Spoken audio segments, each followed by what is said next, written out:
Hello students, मैं विशाल गुप्ता आपका teacher. कैसे हो आप सब स्टूडेंट्स? इस वीडियो में मैं आपको क्लास 12 का जो हमारा सब्जेक्ट है इकोनॉमिक्स का, उसका सैम्पल पेपर 2023-24 का करवाने जा रहा हूँ। बच्चे, ये लेटेस्ट सैम्पल पेपर है जिसमें मैक्रो और इंडियन इकोनॉमिक डेवलपमेंट है।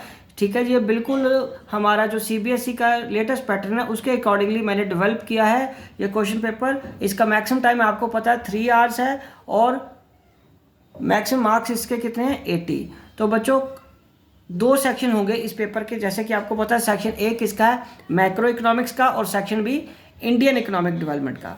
तो पहले हम स्टार्ट करेंगे सेक्शन A मैक्रो इकोनॉमिक्स, जो कि 40 मार्क्स का है। ठीक है बच्चे, और उसमें पहले जो क्वेश्चंस आएंगे वो किसके आ रहे हैं बेटा, वो पहले क्वेश्चन है उसके MCQs के। तो पहला क्वेश्चन रीड करते हैं। Read the following statement carefully. Statement 1 कह रहा है the goods which are used either for resale or for further production in the same year are intermediate goods। और स्टेटमेंट 2 क्या कह रहा है, intermediate goods are included in the national income. तो बच्चे, इसका मतलब हुआ goods which are used either for resale, जो रीसेल के लिए इस्तेमाल हुए, और further production in the same year are intermediate goods. ये तो ठीक बात है। और दूसरा वो कह रहा है कि इंटरमीडिएट गुड्स नेशनल इनकम में इंक्लूड होती है, नहीं। तो choose the correct alternative. Statement 1 is true and statement 2 is false. B option है, statement 1 is false and statement 2 is true. Both statement 1 and 2 are true, both statements 1 and 2 are false. But हमें पता है कि right answer क्या है, 1, जिसमें statement 1 तो correct है, ट्रू है, बट स्टेटमेंट 2 इज फॉल्स। तो उसमें क्या है कि गुड्स जो हैं, चाहे रीसेल के लिए या फर्दर प्रोडक्शन के लिए, सेम ईयर आल कॉल्ड इंटरमीडिएट गुड्स। ठीक है बच्चे, चलिए अब हम बढ़ते हैं आगे क्वेश्चन नंबर 2 की तरफ। तो क्वेश्चन नंबर 2 बहुत ही सिंपल क्वेश्चन है बच्चे। For the closed economy with no foreign trade, जिसमें कोई फॉरेन ट्रेड नहीं है, which one of the following is correct. पहला ऑप्शन है GDP is equal to GNP, दूसरा ऑप्शन है GDP is greater than GNP, तीसरा ऑप्शन है GDP is less than GNP, और चौथा ऑप्शन है GDP प्लस GNP इज 0। तो राइट ऑप्शन ए है। ऑप्शन ए आपका राइट आंसर है, क्योंकि no foreign trade, no import, no export, तो हमारा GDP GNP इक्वल होता है उस केस में। ओके बच्चे, तो अब हम आगे थर्ड क्वेश्चन की तरफ बढ़ रहे हैं। थर्ड क्वेश्चन कह रहा है the period of great depression कौन सा है। बच्चे, कब है the period of great depression was from 1929 से लेके 1933 तक है। ठीक है बच्चे, ये आपका पीरियड ऑफ ग्रेट डिप्रेशन है। बच्चे, ये बहुत ही इंपॉर्टेंट क्वेश्चन है, इसको आपको अच्छे तरीके से याद करना है। ओके जी, समझ लगी। चलिए अब हम आगे बढ़ते हैं। In order to encourage investment in the economy the central bank में, अगर इन्वेस्टमेंट इनकरेज करनी है सेंट्रल बैंक को, क्या करना है, रिड्यूस CRR, क्या CRR को कम करना पड़ेगा। दूसरा ऑप्शन है इंक्रीज CRR, तीसरा sell government securities in the open market, and चौथा इंक्रीज बैंक रेट। तो इसका राइट आंसर क्या होना चाहिए। क्वेश्चन को पहले समझते हैं कि to encourage investment in the economy, investment कैसे इकोनॉमी में होगी, जब बैंक CRR कम करेगा, ताकि कमर्शियल बैंक के हाथ में ज़्यादा पैसा आएगा और वो ज़्यादा मनी लैंड कर पाएंगे, जिससे इकोनॉमी में इन्वेस्टमेंट बढ़ेगी। तो option A is the right answer. ठीक है बच्चे, चलिए अब हम फिफ्थ क्वेश्चन की तरफ बढ़ते हैं। The value of all the goods and services can be expressed in the monetary units. On the basis of the given statements identify the function performed by money.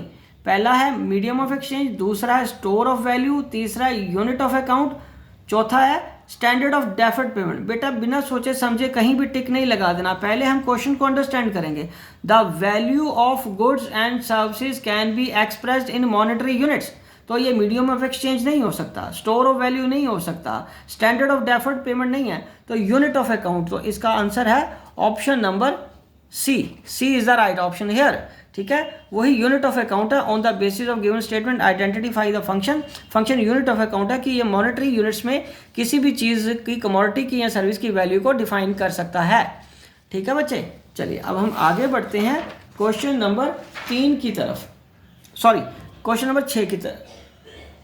5 हमने कर लिए हैं। In an economy the value of indirect taxes value of indirect taxes is 200 crore and the value of net indirect taxes कितना है 250 crore. Identify the value of subsidies. तो यहाँ पे जो इनडायरेक्ट टैक्सेस हैं वो हमारे पास क्या है 200। इनडायरेक्ट टैक्सेस कितने हैं हमारे पास 200।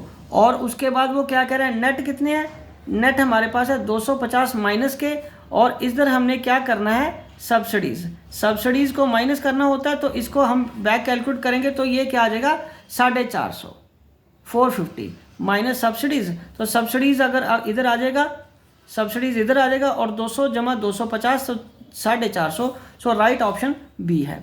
Option B is the right answer. ठीक है बच्चों। उसके बाद अब हम आगे बढ़ते हैं। द वैल्यू ऑफ मल्टीप्लायर क्या है 1/MPC, और दूसरा बी है 1/MPS, तीसरा है 1/1 MPS, और चौथा डी ऑप्शन है 1/MPC -1। तो बच्चों इसका राइट ऑप्शन बी है, 1/MPS हमारा राइट आंसर होता है। और ठीक है जी, ठीक है आंसर। ओके चलिए अब हम आगे बढ़ते हैं। Increase in the value of the foreign commodities is known as, ठीक है, फॉरेन कमोडिटीज को हम यहाँ पे करेंसीज लिख लेते हैं, मेरे को लगता है गलती से कमोडिटीज आ गया, इसका करेंसीज आ, ठीक है। Increase in the value of foreign currencies is known as, क्या रिवैल्यूएशन बोलते हैं, डिवैल्यूएशन बोलते हैं, इन्फ्लेशन बोलते हैं, या नन ऑफ द अबव। तो हमारा राइट ऑप्शन बी है। तो इसको हम क्या बोलते हैं डिवैल्यूएशन, मतलब राइट ऑप्शन है हमारा ऑप्शन बी, राइट आंसर है। ठीक है बच्चे, चलिए ये अब 8th क्वेश्चन हो गया, ये भी 1 मार्क का था। अब हम आगे बढ़ते हैं क्वेश्चन नंबर 9 की तरफ।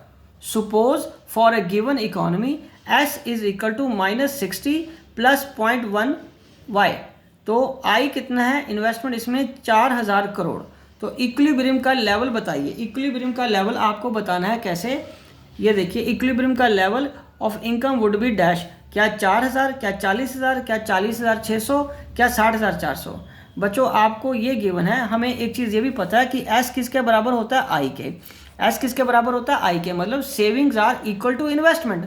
तो यहाँ सेविंग आप 4000 डाल लो और -60 + 0.1 Y, इसको इधर आके ये प्लस हो जाएगा और Y इधर रह जाएगा एक साइड पे, और 0.1 को डिवाइड कर दोगे तो आपका आंसर क्या आ जाएगा 40600। तो आपका 40600 option C is the right answer. ये फॉर्मूले लिख के याद रखने हैं आपको, ताकि आपको ये पता चले किससे क्या निकालना है। ठीक है जी, क्योंकि ज़रूरी नहीं कि हर बार यही इक्वेशन दे के क्वेश्चन आएगा, आपको इस तरीके की इक्वेशन के क्वेश्चन पहले ही सॉल्व करने आने चाहिए। मैंने इसलिए पहले लिख लिए ताकि मैं आपको याद रख के ये बात बता सकूं कि इन फॉर्मूलों को अच्छे तरीके से आपने लर्न करना है। ठीक है बच्चे, हालांकि इन फॉर्मूले का इस क्वेश्चन से कोई लेना देना नहीं था डायरेक्टली, बट मैंने इसलिए लिख दिया था आपको ताकि आपको ये याद दिला सकूं कि इन फॉर्मूले से रिलेटेड क्वेश्चन आएगा ही आएगा। ठीक है बच्चे, आगे हम बात करते हैं which of the following best defines unilateral transfer in the context of the international transactions. ठीक है जी, तो यूनिलैटरल ट्रांसफर कौन सी हैं? यूनिलैटरल ट्रांसफर्स कौन सी होती है बच्चों? जो एक तरफा ट्रांसफर होती हैं। Funds transferred internationally as loans for a specified tenure and interest rate. और बी है ट्रेड ट्रांजैक्शन। और सी क्या है? Payment made by one party without expecting return in the future. और डी है investment made by a country in the stock market of another country. तो यहाँ पे unilateral funds transfer internationally as loan for a specific tenure, trade transaction, payment made by one party. तो C option जो है one party without expecting return, तो C option is the right answer. Okay बच्चे, चलिए अब हम आगे बढ़ते हैं क्वेश्चन नंबर 11 की तरफ। बच्चों ये अब 3 मार्क्स वाले क्वेश्चन आएंगे 11 एंड 12। और सबसे पहले वो कह रहा है कि 11th क्वेश्चन क्या कह रहा है, elucidate the difference between autonomous items and accommodating items concerning a nation's balance of payment. तो यहाँ पे हमें सॉल्यूशन में आंसर देना है। ठीक है, मैं आंसर को लेके आपको ज़्यादा कंफ्यूज नहीं करूँगा, क्योंकि जिस भी बुक से आप पढ़ रहे हो आप उसी बुक से पढ़ते जाइए, कोई दिक्कत नहीं है। हर टीचर की, हर ऑथर की, हर बुक की लैंग्वेज अलग होती है, लेकिन आपको परेशान होने की ज़रूरत नहीं। आप जिस बुक से याद करें आप उसी बुक से लिख के याद करेंगे। Difference between autonomous items and accommodating items. तो पहले तो ये बताइए ये किस चैप्टर्स में होगा, ये बैलेंस ऑफ पेमेंट के चैप्टर में, उसने पहले ही हमें बता दिया कि बैलेंस ऑफ पेमेंट चैप्टर में है। तो आपको उसमें से ये क्वेश्चन को अच्छे तरीके से याद करके रखना है ताकि आपको कोई भी दिक्कत ना आए इस क्वेश्चन को करने में। बच्चों बहुत सिंपल क्वेश्चन है, नाम से ही पता चल जाता है। तो यहाँ पे हम पहले लिखेंगे ऑटोनोमस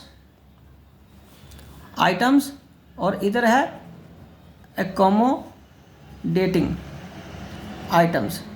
ठीक है जी, पहला है आपका accommodate autonomous items refers to such balance of payment items which are undertaken for consideration of profit। बच्चों मैं जानबूझ के कम और शॉर्ट में लिख रहा हूं क्योंकि आप वही याद करिए जो जिस बुक से आप रेगुलरली याद करते हो। ओके, और यहां पे are not undertaken for consideration of profit। दूसरा क्या है, autonomous items cause balance of payment को इम्बैलेंस करती हैं, क्योंकि जहाँ तो बैलेंस ऑफ पेमेंट क्या हो जाएगा, ग्रेटर हो जाएगा या लेस हो जाएगा। और एकोमोडेटिंग आइटम्स, दूसरा यहाँ पे accommodating item meant for accommodating items. ठीक है बच्चे। और अब तीसरा क्या है, तीसरा है ऑटोनोमस आइटम में involve movement of goods across the border. These goods involves movement across the border. ठीक है। और तीसरा क्या है,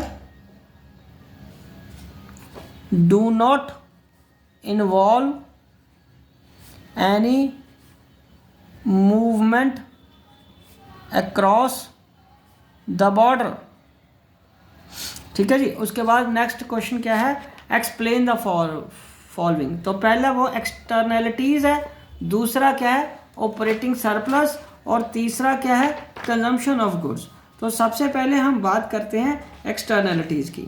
तो बच्चों एक्सटर्नैलिटीज़ क्या होती हैं हम उसके बारे में बात करेंगे। एक्सटर्नैलिटीज़ है कि बाहर वाले फैक्टर्स जो हमारे अफेक्ट करते हैं इकोनॉमी को। ठीक है बच्चे। तो एक्सटर्नैलिटीज़ हमारे पॉजिटिव एक्सटर्नैलिटीज़ भी हो सकती हैं और नेगेटिव एक्सटर्नैलिटीज़ भी हो सकती हैं। तो अभी हम इसको लिखते हैं एक्सटर्नैलिटीज़ का मीनिंग। अगर आपके पास कोई भी बुक है, अगर उसमें से भी आप लिखना चाहो तो लिख सकते हो। मैं आपको वो फोर्स नहीं करूँगा कि आप किस बुक से लिखिए। अल्टीमेटली आपको सही आंसर लिखना याद होना चाहिए। ठीक है जी। ओके। तो एक्सटर्नैलिटीज़ ए को लिखिए, externalities refers to good and bad impact of an economic activity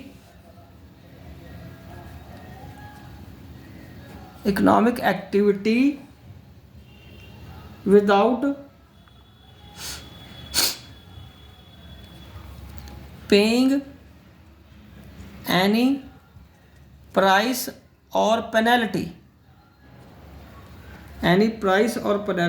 for that. ठीक है बच्चे। आप इसको इलेबोरेट करना चाहो तो वो भी कर सकते हो। ठीक है जी। ओके। दूसरा क्या है बेटा ऑपरेटिंग सरप्लस। दूसरा क्या है ऑपरेटिंग सरप्लस। तो ये तो आपकी नेशनल इनकम से रिलेटेड होता है। इसको क्या बोलते हैं ऑपरेटिंग सरप्लस। ये कॉर्पोरेट्स का जो प्रॉफिट होता है उसी को ऑपरेटिंग सरप्लस है। तो ठीक है, ये आपका ऑपरेटिंग सरप्लस बन जाता है। ऑपरेटिंग सरप्लस आपको किस में मिलेगा बेटा, नेशनल इनकम का जो मेथड है इनकम मेथड उसमें ये आता है। ठीक है जी। चैप्टर्स को भी आपको याद रखना है। तो ये ऑपरेटिंग सरप्लस क्या आ जाएगा, इट इंक्लूड्स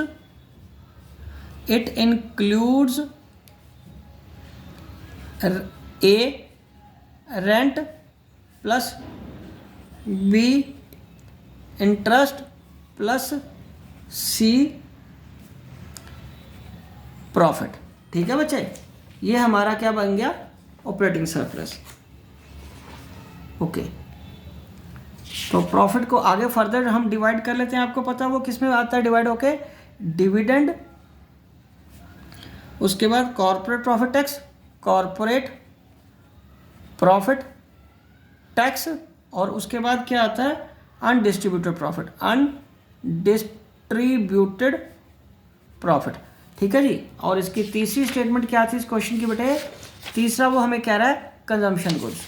तो कंजम्पशन गुड्स सिंपल है, इसको आप लिख सकते हो consumption goods are those goods which are meant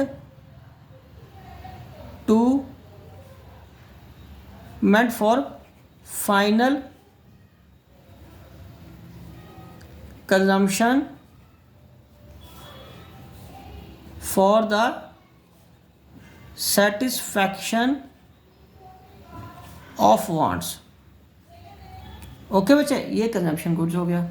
चलिए बच्चे, अब हम आगे बढ़ते हैं। 13 से लेके 15 तक क्वेश्चन कौन से आएंगे बेटा, ये 4 मार्क्स के क्वेश्चन हैं। चलिए, तो इसका पहला क्वेश्चन मैं बता रहा हूँ। 13th क्वेश्चन क्या कह रहा है, explain any 4 functions of RBI and how each of these function contributed to the economic development of the Indian economy. बच्चों, ये आपको पता है किस चैप्टर से आ रहा है, ये बैंकिंग वाले चैप्टर में से है। 4 फंक्शन बताने हैं, ठीक है जी, जो कंट्रीब्यूट करते हैं इकोनॉमिक ग्रोथ को। हालांकि सारे के सारे ही कंट्रीब्यूट करते हैं, लेकिन आपको कौन से बताने बच्चे, 4 आरबीआई के फंक्शंस। तो ये बहुत इंपॉर्टेंट क्वेश्चन है, ये क्वेश्चन आता ही आता होता है पेपर में किसी ना किसी तरीके से। ओके, हालांकि मैंने यहाँ बहुत सिंपल तरीके से आपको बता दिया है। ओके, तो सेंट्रल बैंक का या आरबीआई का क्या फंक्शन है जो इकोनॉमिक में ग्रोथ के लिए रिलेटेड है। Explain any 4 functions of RBI and how each of these function contribute to the overall growth of the economy. ठीक है, तो सबसे पहले फंक्शन बताने हैं आपको आरबीआई के, सेंट्रल बैंक के। ये है bankers bank functions of RBI. Bankers bank and supervisory role को एक्सप्लेन करना आपको। दूसरा, lender of last resort for commercial banks, इससे इकॉनमी को स्ट्रेंथ मिलती है। अगर कोई कमर्शियल बैंक डूबने वाला है तो आरबीआई उसको संभाल लेता है, जिसमें इकॉनमी को स्ट्रेंथ मिलती है। ठीक है जी। और अगला क्या कह सकते हैं हम, bankers to the government, bankers to the government. Bank के सारे अकाउंट्स और हिसाब किताब आरबीआई ही मेंटेन करता है। ओके, और बैंक ऑफ इशूइंग नोट, ये एक ही एजेंसी है जो नोट इशू करती है। ठीक है, और जितना हमारे पास रिजर्व्स होता है उतना ही वो नोट इशू करती है। ओके जी। तो इस तरीके से ये 4 फंक्शन को आप जितना एक्सप्लेन करना चाहो कर सकते हो। मैं इसलिए एक्सप्लेन नहीं कर रहा क्योंकि आपने जिस बुक से भी लिखे हैं या समझे हैं या अंडरस्टैंड किए हैं, याद किए हैं, आप उसी को ही करिए याद, उसी लैंग्वेज को याद रखिए।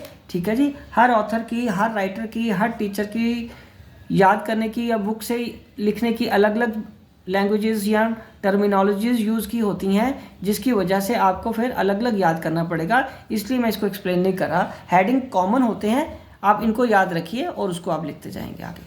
ठीक है बच्चे। तो नेक्स्ट क्या है बच्चे, 7th, what measures can RBI take to correct the situation of excess demand.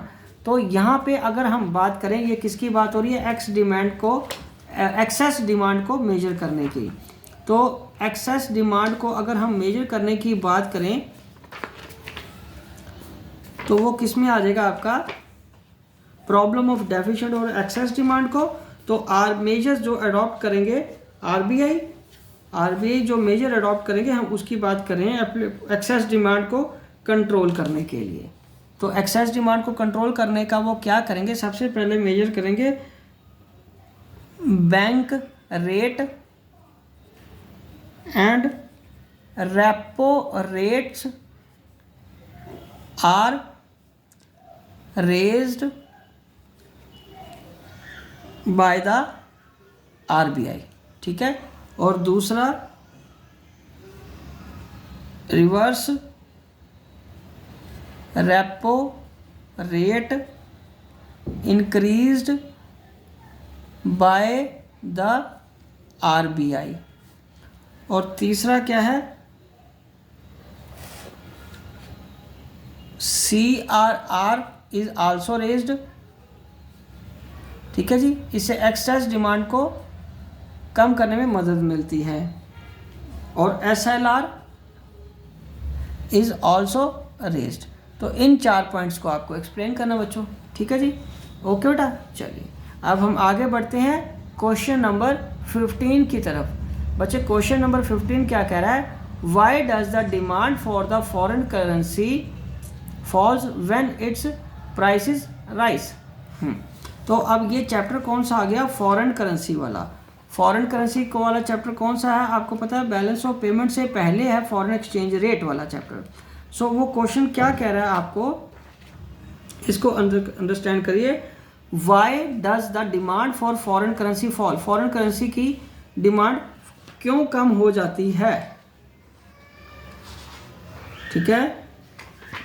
Foreign currency की डिमांड कम क्यों हो जाती है जब उसके प्राइस बढ़ते हैं। थोड़ा सा सोचो, शाबाश। फिर मैं करवाता हूँ आपको foreign currency, Y does the demand for foreign currency, yes any gases, बताइए शाबाश। किसी को याद आ रहा है, थोड़ा सा तो सोचो भाई, सारा साल पढ़ाई किया आपने।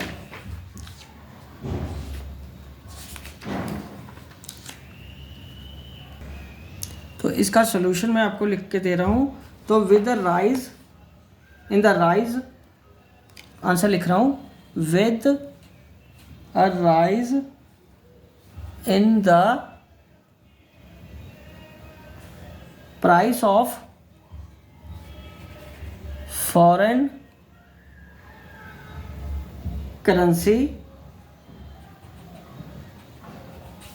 imports tends to fall, import कम हो जाते हैं, lending to a fall which results in fall in the demand for foreign currency, ठीक है बच्चे। तो सेकंड रीजन क्या हो सकता है, सेकंड रीजन है a rise in foreign currency make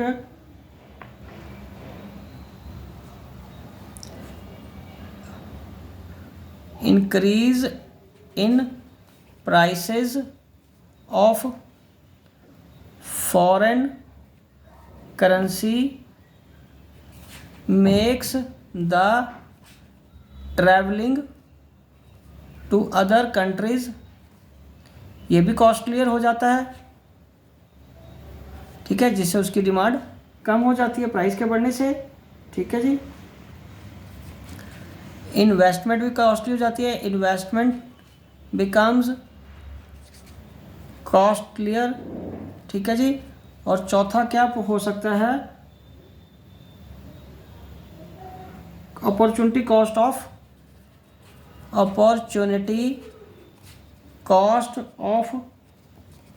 holding foreign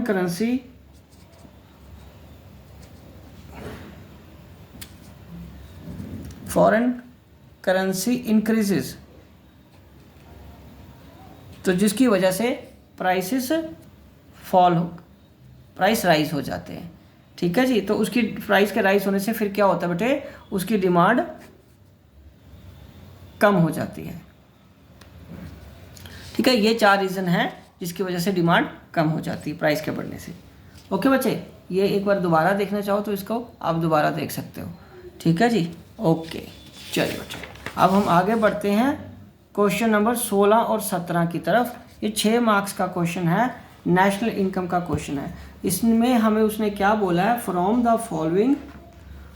the following data calculate the national income, compensation of employees, rent, wages, net export, net factory income, profit, interest, depreciation, remittance from abroad, taxes on profit. बच्चों ये सारा कुछ जब दिया है तो आपको पता है आपको नेशनल इनकम में कौन सा फॉर्मूला लगाना है, हाँ जी, इनकम मेथड। तो यहाँ सॉल्यूशन में मैं आपको लिख के दे रहा हूँ, ये सारी फिगर्स भी गिवन है, 800, 200, 750। तो सिंपल ये फॉर्मूला लगेगा हमारा नेशनल इनकम का, NNP हमें कैलकुलेट करना है FC पे, और वो भी इनकम मेथड से।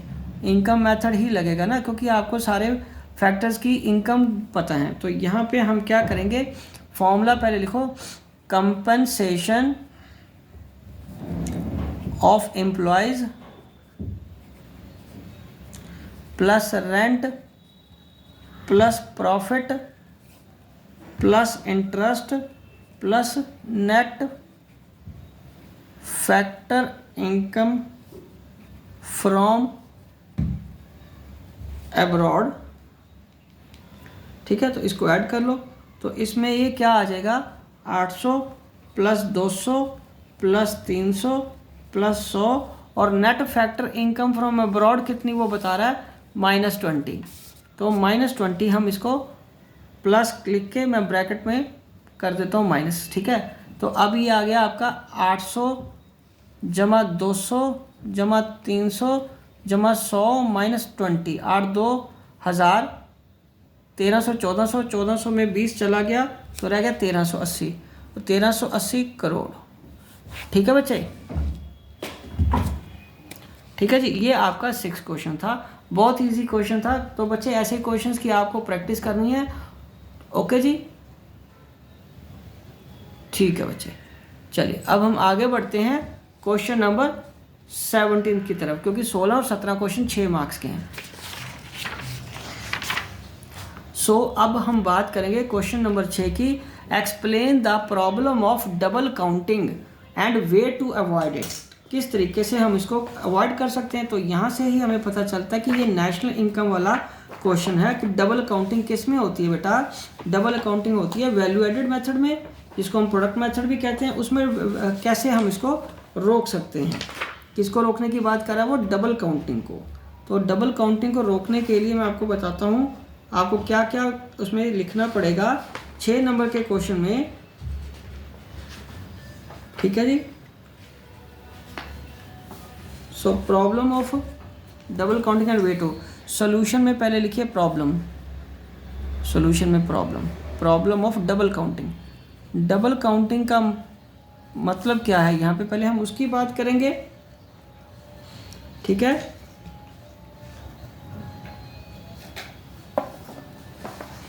in any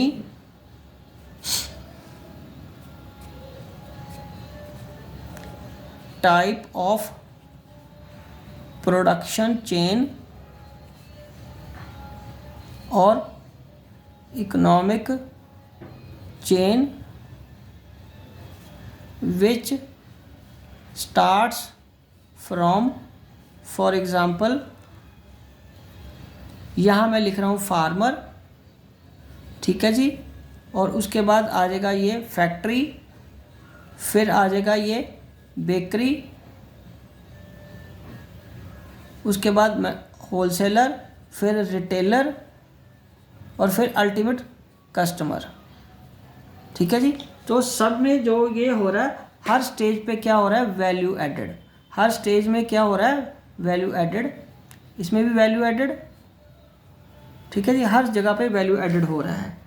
ठीक है, तो इसको रोकने के लिए अगर हम क्या करेंगे, सपोज करो इसका कोई प्रोडक्ट 400 रुपये का है, इसने वैल्यू एडेड करके यहाँ पे हो गया 600 और यहाँ पे आ गया 800, 400 600 800 और उसके बाद यहाँ पे आ गया 900। ठीक है, और यहाँ पे रिटेलर के पास वो 1000 रुपये का आके उसने आगे इसको 1200 का बेचा। तो हर स्टेज का वो कह रहा है वैल्यू ऐड उठाना है, ना कि आपको 400 जमा 600 जमा 800 जमा 900 जमा 1000 जमा 1200, ये तरीका गलत है, ये नहीं उठाना आपको हर स्टेज का वैल्यू एडेड। इस स्टेज का वैल्यू एडेड कितना है 200 उठाना है, उसका भी 200, फिर आगे 100, इसका पिछले का 400 ही रहेगा।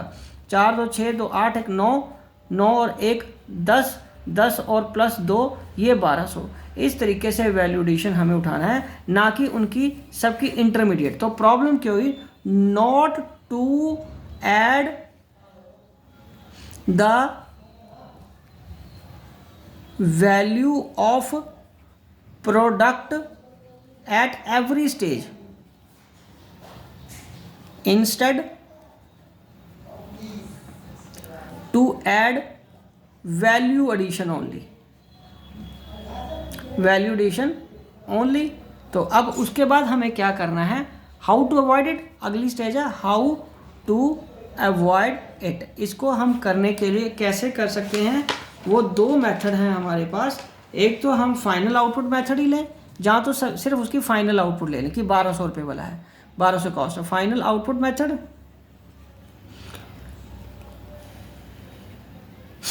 और दूसरा क्या है, वैल्यू एडेड मेथड। दूसरा है वैल्यू एडेड मेथड। ठीक है बच्चे, ओके जी। चलिए, तो ये आपका यहाँ पे मैक्रो इकोनॉमिक्स वाला पोर्शन कंप्लीट हो गया है। ठीक है जी, अब हम आगे बढ़ते हैं सेक्शन बी की तरफ। तो सेक्शन बी, जैसे कि मैंने आपको पहले भी बताया और आपको भी ऑलरेडी पता है कि section B consist of Indian economic development, जो अगेन 40 मार्क्स का है। ठीक है जी, 40 मार्क्स का है और 18 से 27 क्वेश्चन है जो एक एक नंबर वाले हैं, क्वाइट ऑब्वियस। उसमें स्टेटमेंट वाइज MCQs ऐसे क्वेश्चन आएंगे। तो ठीक है जी, तो सबसे पहले हम बढ़ते हैं इसके क्वेश्चन नंबर 1 की तरफ। The overarching objective of equitable distribution, goal of planning is to ensure, पहला ऑप्शन है ensure a free and fair and just society for all the citizens. उसके बाद है B, foster competition by reducing government intervention in the market. C option क्या बचे, focus on short term gains rather than long term societal benefits. और D option है enhance primary growth through targeted investment in the specific sectors. तो इसका right option क्या बचे, right option A है। Right option क्या बचे, ए। और अब हम बात करेंगे क्वेश्चन नंबर 19 की। तो 19 में, China has performed exceedingly well in various health and economic indicators, identify which of the following is not a health indicator, infant mortality rate, life expectancy rate at birth, percentage of people below poverty line and maternal mortality rate. तो C option है जो हमारा health indicator नहीं है। ठीक है बच्चे,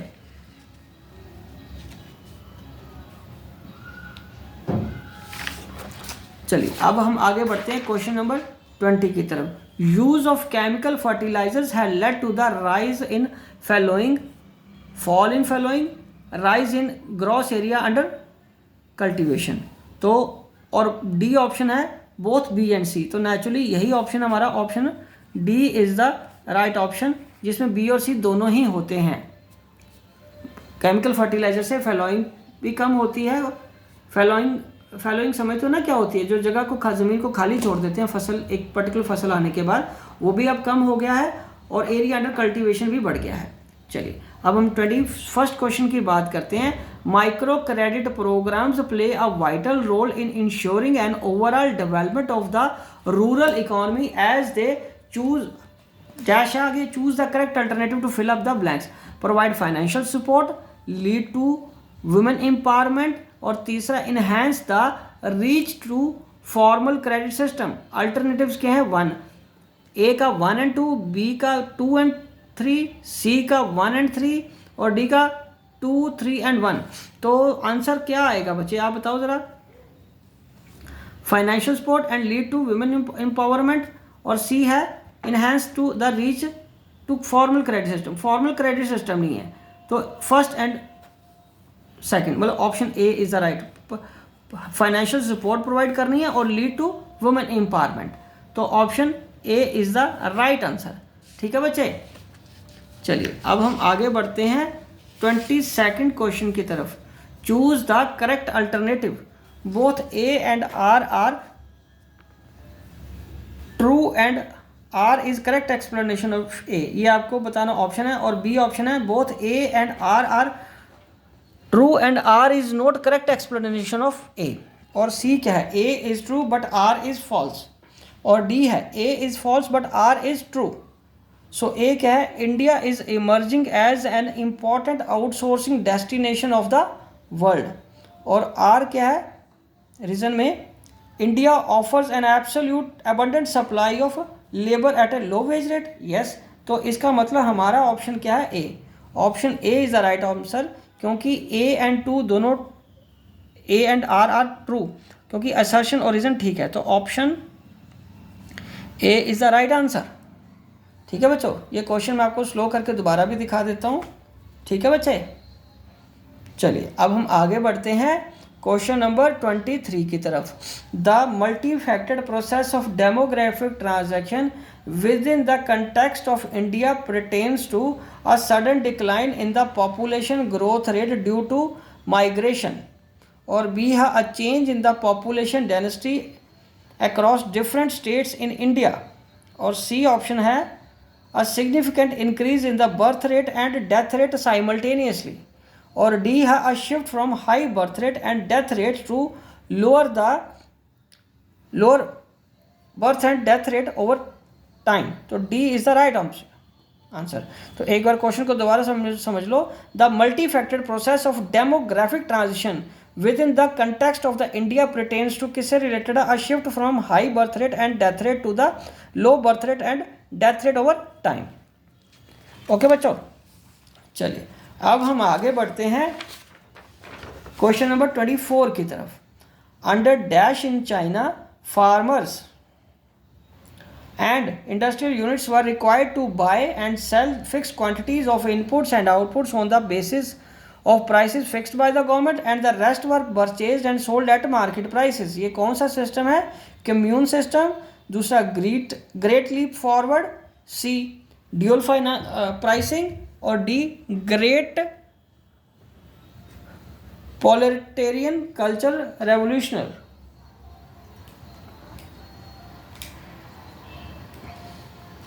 तो बेटे अंडरस्टूड आंसर क्या है इसका, C dual pricing. Dual pricing is its right answer. Ujjwala Yojana is focused on promoting the use of LPG, CNG, gobar gas, solar power. Naturally option A LPG. All those people who are engaged in their own business and use their own resources are called, fill in the blanks with the correct option: self-employed workers, unemployed, chronically employed, or hired worker। So self-employed workers। Okay बच्चे, चलिए अब हम आगे बढ़ते हैं question number 27 की तरफ। Read the following statements and choose the correct alternatives. ठीक है, तो स्टेटमेंट 1 क्या कह रहा है, technology used in the informal sector is up to date. Statement 2 क्या है, informal sector maintain proper account and record. तो क्वेश्चन दोबारा समझते हैं, क्या कह रहा है, technology used in the informal sector is up to date, ठीक है, और इसमें क्या है वो informal sector maintain proper account, नहीं तो ये तो गलत है, बी ऑप्शन इज रॉन्ग। ठीक है, टेक्नोलॉजी का इनफॉर्मल सेक्टर में यूज़ हो रहा है, both options are wrong, both are correct, only one is correct. Statement 1 is wrong and 2 is correct. नहीं, दोनों चीज़ें, technology use in the informal sector is up to date, no. So option हमारा both options are wrong. दोनों का तालमेल एक दूसरे के साथ नहीं बैठ रहा, कोई बात नहीं बन रही। ठीक है बच्चे, चलिए अब हम आगे बढ़ते हैं क्वेश्चन नंबर 28 की तरफ। 28 and question number 29। So 28 question क्या कह रहा है, डिस्क्राइब 3 की features of India's foreign trade on the eve of independence. तो 3 की features of the Indian foreign trade में नेचुरली आपको पता है ये इंडियन इकोनॉमी का पहला चैप्टर है, जो उसमें फॉरेन ट्रेड के 3 फीचर्स लिखने हैं।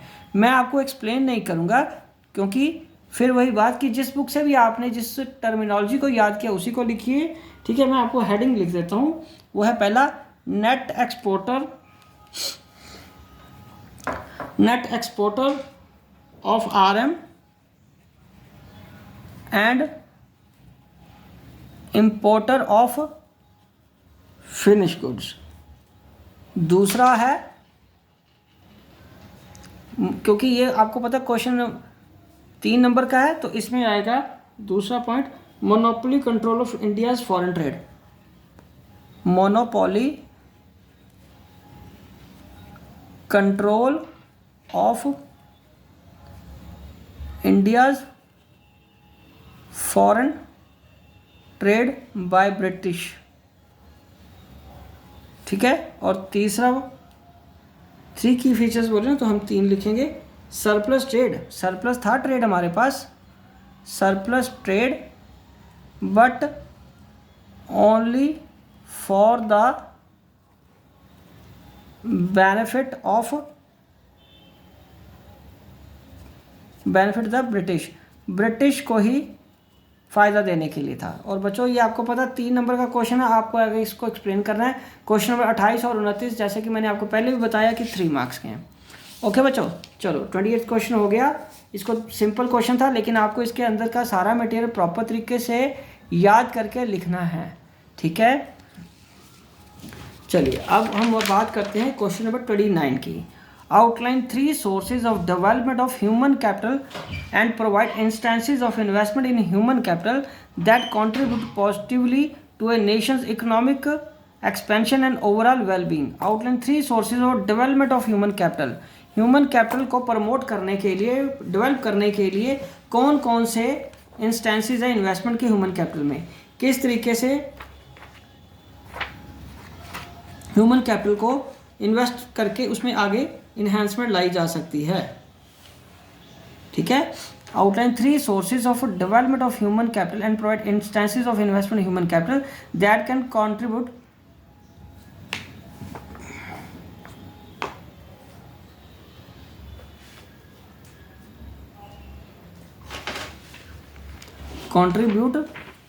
Positive two nations economic expansion and overall wellbeing. तो किस तरीके से, पहली बात तो हम लिखेंगे सोर्सेज। सोर्सेज में क्या आएगा, सोर्सेज हमारे पास हैं पहले एक्सपेंडिचर ऑन एजुकेशन, ठीक है। और दूसरा क्या है, expenditure on health, expenditure on health. और तीसरा क्या है, on the job training, on the job training. तो इस 3 तरीके से ह्यूमन कैपिटल को में इन्वेस्ट करके इकोनॉमिक में कंट्रीब्यूट किया जा सकता है, ठीक है बच्चे।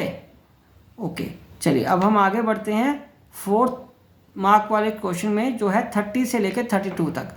तो क्वेश्चन नंबर 30 क्या कह रहा है, what similar development strategies have India and Pakistan followed for their respective development path. India और पाकिस्तान ने कौन सी स्ट्रेटजीज अपनाई थी, ठीक है, अपने डेवलपमेंट पाथ के लिए। तो इसका मतलब ये कौन सा चैप्टर आ गया बच्चे, ये लास्ट वाला चैप्टर है हमारा, comparative development of the Nations का, ठीक है। हम उस चैप्टर पे जा रहे हैं जिसमें इंडिया, पाकिस्तान और चाइना का डेवलपमेंट के बारे में उन्होंने बताया था। इंडिया और पाकिस्तान ने क्या क्या सिमिलर पॉलिसीज़ अपनाई थी डेवलपमेंट पाथ के लिए। तो इसका सॉल्यूशन लिखें, बोथ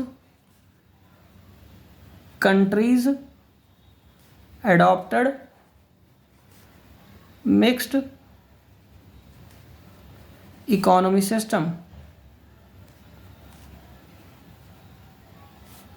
ठीक है। और दूसरा क्या है, the strategy of growth in both countries underline the significance of both countries underlined the significance of public and private sector। और तीसरा पॉइंट क्या है बेटा, public sector plays central role in both countries' economies। और fourth point है इसका, private sector was given secondary role in both countries।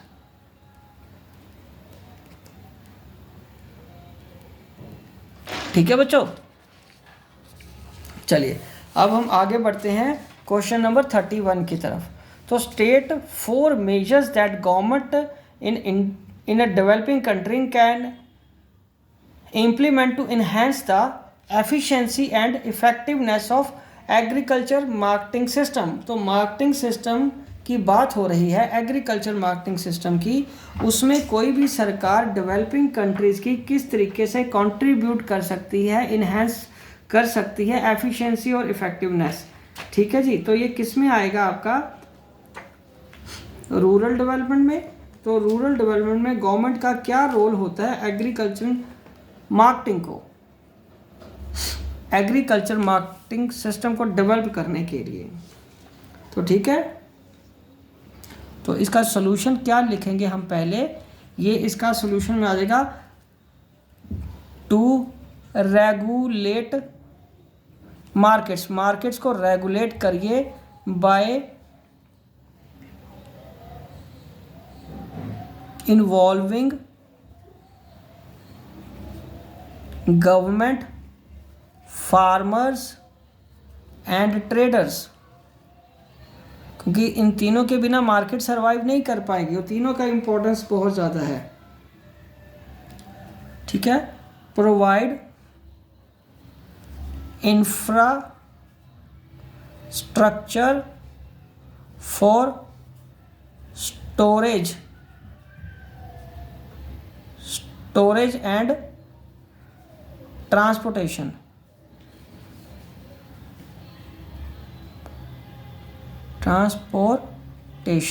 ठीक है, स्टोरेज करना, क्योंकि फसल आ गई है उसको स्टोर करने के लिए, तो फिर उनको डिस्ट्रेस सेल करनी पड़ेगी। ट्रांसपोर्टेशन से वो एक जगह से दूसरी जगह भेज पाएंगे। ठीक है जी, कोऑपरेटिव एग्रीकल्चरल मार्केटिंग स्कीम्स लगानी पड़ेंगी।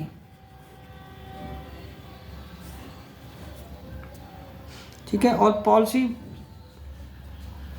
पॉलिसी बनानी है, पॉलिसीज फॉर MSPs।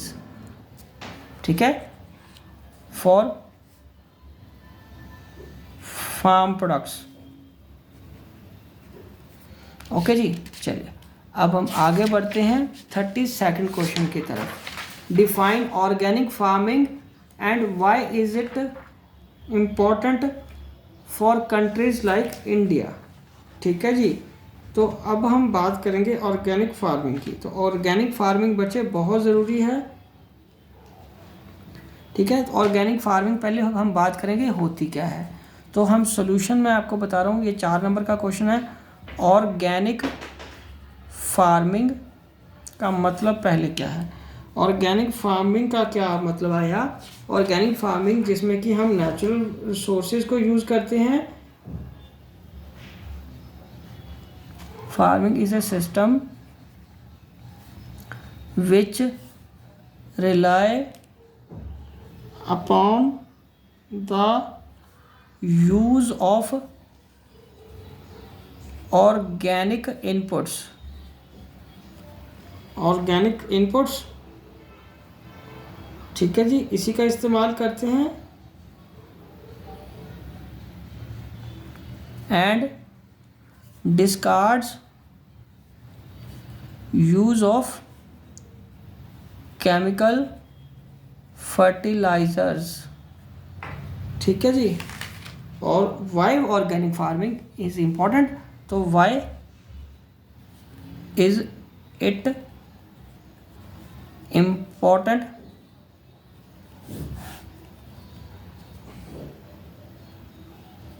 तो इसके लिए सबसे पहले है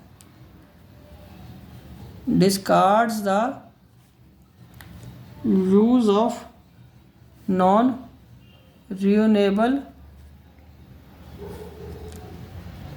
रिसोर्सेज। दूसरा है इन्वायरमेंट फ्रेंडली, इन्वायरमेंट फ्रेंडली होता है ये। और तीसरा क्या बच्चे,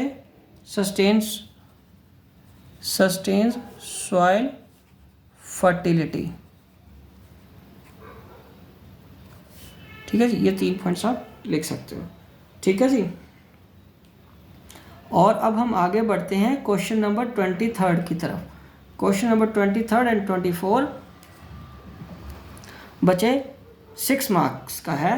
तो सबसे पहले क्वेश्चन नंबर 34 आ रहा है, what is green revolution and which are its 2 distinct phases. तो ग्रीन रेवोल्यूशन हमारा एग्रीकल्चर, इंडस्ट्री और ट्रेड वाले चैप्टर में आएगा, उसमें हमें ग्रीन रेवोल्यूशन के बारे में बताना है। तो ग्रीन रेवोल्यूशन का मतलब क्या होता है, हम सबसे पहले उसकी बात करेंगे।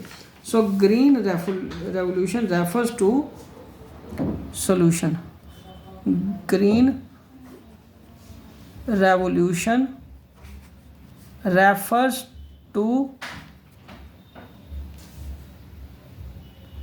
increase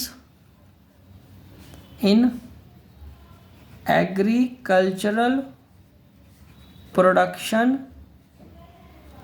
and productivity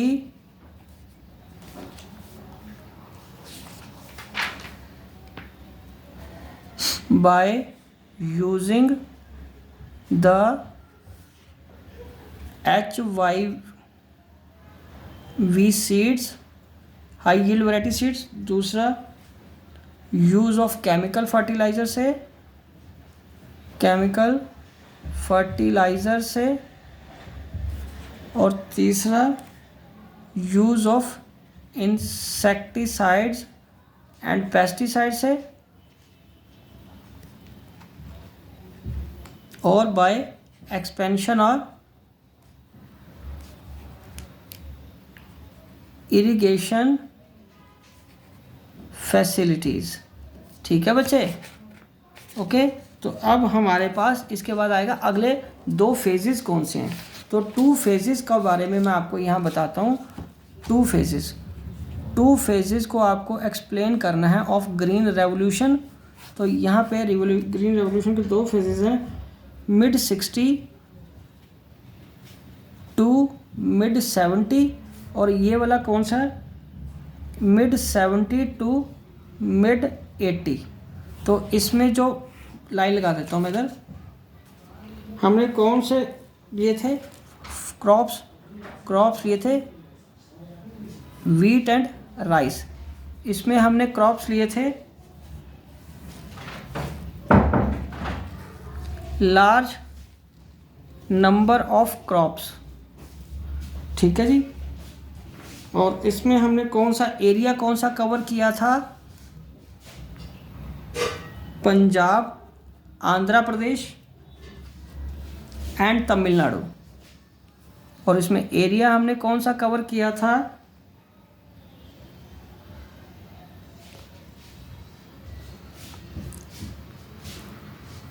most area of the country, ठीक है जी। आप इसको एक्सप्लेन अपने तरीके से कर सकते हो। तो चलिए अब हम डिस्कस करते हैं लास्ट क्वेश्चन को, what are the economic reforms under liberalisation has taken place, explain any three. तो बच्चों कौन से 3 यूज़ हुए हैं इकोनॉमिक रिफॉर्म्स लिबरलाइजेशन में। सो लिबरलाइजेशन आपका कौन से चैप्टर में आएगा बच्चे, वो आपका आएगा न्यू इकोनॉमिक रिफॉर्म्स, या जिसको हम न्यू इकोनॉमिक पॉलिसी बोलते हैं। इकोनॉमिक रिफॉर्म सिंस 1991 वाला चैप्टर है, उसमें हमारा लिबरलाइजेशन, प्राइवेटाइजेशन एंड ग्लोबलाइजेशन आता है। ओके जी, तो उसमें हमें लिबरलाइजेशन वाले टॉपिक में जाना है, उसको आपको अच्छे तरीके से याद करना है। तो लिबरलाइजेशन का पहले तो मैं आपको मतलब लिख देता हूँ क्या होता है। लिबरलाइजेशन का मतलब क्या हो गया, means freedom of the producing units from direct और physical control of the government. Okay, तो हम रिफॉर्म्स कौन से लाए थे, तो पहला industrial sector reform, industrial sector reforms लाए थे, और उसमें उसके अंडर कौन से आ गए बच्चे, इंडस्ट्रियल सेक्टर के अंदर में आए थे एबॉलिशन ऑफ इंडस्ट्रियल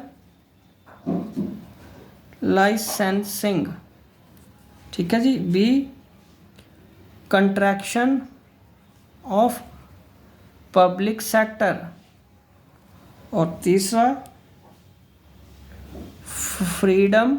हालांकि पॉइंट्स और भी हैं, लेकिन मैं आपको 3 लिख के दे रहा हूँ, आप इसके अलावा वाले भी याद कर सकते हो जो दूसरे हैं, कैपिटल गुड्स। ठीक है जी, ये इंडस्ट्रियल रिफॉर्म थे। उसके बाद दूसरा रिफॉर्म्स क्या आया था, फाइनेंशियल रिफॉर्म्स। नेक्स्ट पेज पे चलते हैं। दूसरा रिफॉर्म्स क्या था, फाइनेंशियल रिफॉर्म्स। फाइनेंशियल रिफॉर्म्स, तो बच्चे फाइनेंशियल रिफॉर्म्स किससे रिलेटेड थे, हमारा एक तो बैंकिंग सेक्टर का, जिसमें आरबीआई इज नाउ, आरबीआई को क्या बना दिया उन्होंने, फैसिलिटेटर। अब वो उसको रेगुलेट नहीं करता, ठीक है।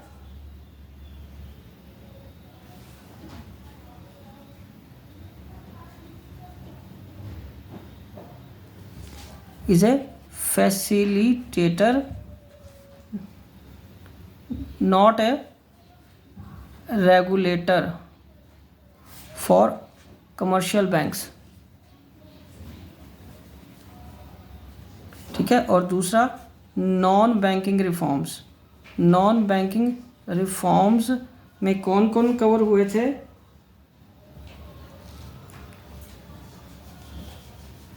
स्टॉक एक्सचेंज, ठीक है, एंड अदर फाइनेंशियल इंस्टीट्यूशंस।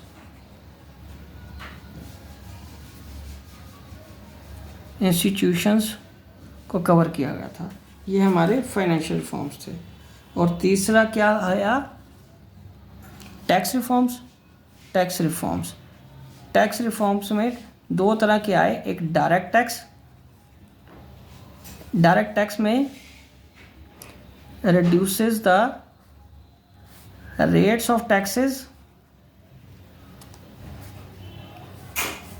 और दूसरा इनडायरेक्ट टैक्सेस में क्या आ गया, जीएसटी, गुड्स एंड सर्विसेज